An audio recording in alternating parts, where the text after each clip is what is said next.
Hi, Amanda here with Crafting with Amanda, and we are just jumping up with both hands to start off this layout.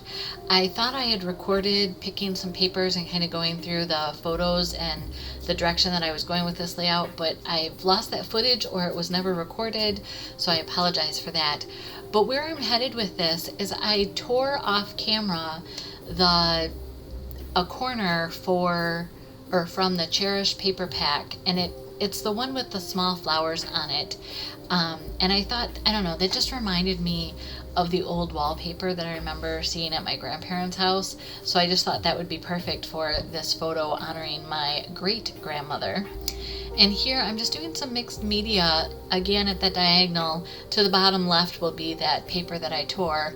So here there is peach that is represented in the Cheriish papers, and it's funny, I didn't really see it at first, but now that I'm using it more, I see the little vignettes of it that have been placed in the layout or in the pages. So I started with mist and just did some packaging techniques of smushing. Now I'm adding some splatters of the peach. There's that paper that I was telling you about that I ripped the corner, and I'm just trying to get an idea of how much further I need to go up and expand this mixed media. I have had some Christmas stamps out on my desk, so this is an old tag stamp, and I noticed that it had an outline of the tag that were dots, and I've really been enjoying adding dots or noise in the background of my mixed media. So that's exactly what I'm doing here, and I'm trying some of my stamps more where I know that paper is going to cover it before I put it out where it might be in the open and exposed. So I wasn't quite sure how or where I wanted to put these dots, and I think I ended up making more of a line than I thought I would, but as you'll see with where the photos go, I think most of these end up being covered up, and I actually end up having to add more at the end, which I was trying to avoid by doing a pretty wide section of mixed media and stamping. But it just goes to show you, it's, it's a fine line between too much and too little. So here I am taking this stamp set. It's from the last idea book,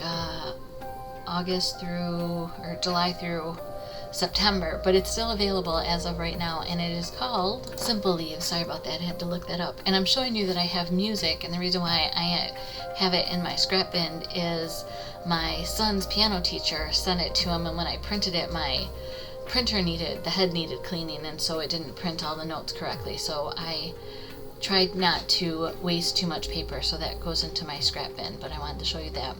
Now on this leaf, I tried to show on the white paper that if you just inked it up normally and stamped, you got a nice crisp image. But I wanted to give more distress look, so I ink it up and then I swipe it gently across the top of the ink pad. I've done this for years, so my mom always says, you make it look so easy. But it is, and I think all you need to do is grab your scrap pieces of paper and practice it, and just know that it's not going to be perfect, every time, but you're going to get better. And a lot of times you don't want it to be perfect, because things in nature, and things in this world aren't perfect. Now here I'm once again taking my all new favorite little dots stamp set from the thin cut in the Cheriish card making workshop and adding some more background noise, as I like to call it. And then here I'm gathering some more stamps. I have the background element stamps, plus I have the Operation Smile stamp set, and if you're not familiar with that, it's the stamp that's on the very back page of every idea book, and this year it's called Change the World stamp set. And if you purchase that, $7 from every stamp set sold goes directly to Operation Smile, and that's something that close to my heart has been supporting for years. But I thought that stamp set works really well with the flowers that are in this Cheriish paper. So I hadn't purchased mine yet, but once I saw the Cheriish paper, I just absolutely had to have it so that I would be able to use it with this, and especially doing these heritage layouts. So there you kind of got a sneak peek of where I'm going with the photos, and I was just trying to check to make sure that I didn't need to go any further out, and if I needed to, I was going to get more leaves out, but I think this is going to work. So I did tape on both sides of my background paper so that there was like a border so that it actually had to stop. It was kind of a masking. And you can see that a little bit up in the top edge.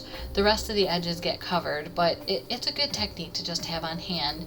That notebook that I'm showing you is where I have comprised all the notes that I took from talking to both my mom and my aunt about their parents and also their grandparents, because this is my mom and aunt's grandmother, not my grandmother, but my great-grandmother.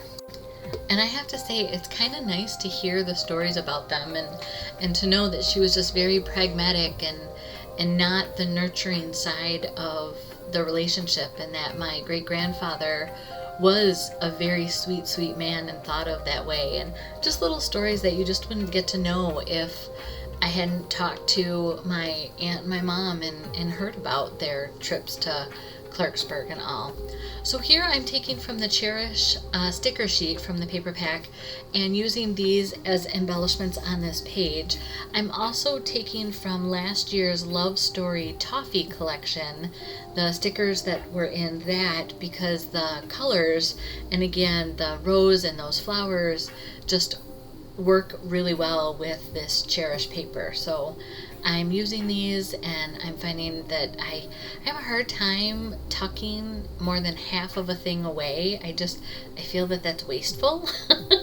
So I'm getting better, not at being wasteful, but that of using my stuff and not hoarding it. But I am always appreciative when I can use one item in two places, and it's like, okay, this is good. I'm gonna go ahead and take another look at both of these sticker sheets and see what I can do. I feel like that upper right corner needed something, and I was gonna do those flowers, but then it felt too heavy. So now I'm just taking the scraps that are sitting here along the side of my desk, and I'm gonna cut little banners out of them. And I just thought that the torn paper will match the torn paper of the French vanilla cardstock that I did the photo mattings of the two photos on the outside edges. I didn't talk about that earlier, but I ripped those edges, kind of giving it that torn look, and I think mixed media lends itself to some of that, and it's not grungy per se, but it's that shabby chic, and I don't know, I sometimes feel like that's really hard to do well, and I'm still learning what I need to do. As far as composition and balance, that stuff I feel pretty good about, just like filling in this upper corner, and I know a lot of layouts can be benefited from cutting them down, a ½ inch on two of the sides or a ¼ inch on all the sides and framing them, but you don't have to do that with everything. So here again I have my lace thin cut that I use, and I'm just tucking in with the mist cardstock. If you didn't hear my earlier video, I purchased a 24 pack of mist cardstock 3 times because I knew that I wanted it. It was a beautiful color, but I think 72 sheets is an awful lot. So you will be seeing a lot of mist cardstock as page bases and flowers and photo mats and layers in my upcoming projects, I'm sure. But it's a great color, so I'm excited about that. So there I'm just tucking in, just giving it that little bit of, I don't know, I don't want to say femininity, softer edge is probably what I'm looking for. It kind of softens this up a little bit. The ripped edge kind of gives it that shabby, where I think the lace is going to give it that chic look. So I have the shabby and the chic. Now this, I thought it was going to fit perfectly, and you can't tell on the video, but the edges are just a little too long. So by cropping those edges in, that lace just fits right there beside my journaling square.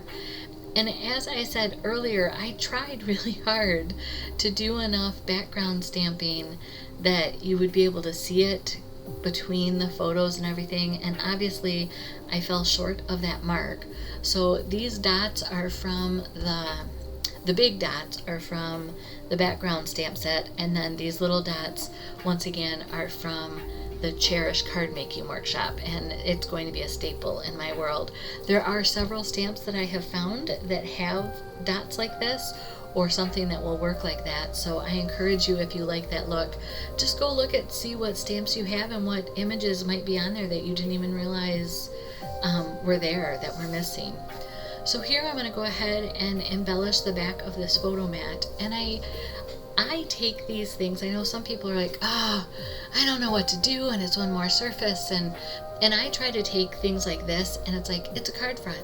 Just embellish it, just, you know, you can make a card, and sure enough we can. I have a gal that she was just all flustered that she had made the base of this beautiful mini album, but just didn't know, it was too overwhelming to think about embellishing it all. And when I told her, I'm like, what, you're making 6 card fronts, you've done this before. And then she got it. So I encourage you to just break your project down into smaller, manageable bites if that overwhelms you at times. I know I get there where I see all of these thousands of photos that I need to process through. Not necessarily scrapbook all of them, but at least process through so that I can tell the stories. And it's like, oh, where do you start? Well, you start with one pack of photos, and you start with, one page at a time, and you just kind of work your way through it. And after a while, if you keep taking those steps or taking those bites, the meal will be done and the journey will be,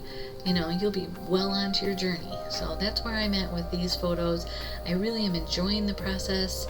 I had some leaves from the layered leaves set on my desk that were cut out of toffee for another project, and again I just saw them there to the side, so I was like, oh, I'm going to tuck those in. So sure enough, that's what I did there. And here I am just grabbing some gold gems. I didn't want to overwhelm this, and the white gems that I had pulled out were too stark, but these gold just kind of blend in with that toffee but give it enough of a sparkle and interest. I thought about doing some shimmer brush splattering, but I feel like this is enough, and I'm just really excited with how these pages are coming together for this heritage album. And I hope my mom enjoys it. I'm sending her photos of the pages as I finish them. And she's funny. I'm not getting a lot of feedback yet, but she's having computer issues too, so maybe she's not seeing them. And I felt like I needed that one more flower there behind to kind of balance the flower here in the upper corner. Here's a close-up of what I've done. In my description will be a link to the playlist if you want to see just my heritage scrapbook pages. You can connect with me on social media through Crafting with Amanda VIP group or craftingwithamanda.com. If you haven't subscribed to my channel, I invite you to do that now so you don't miss any videos. I hope you have a wonderful day. Blessings.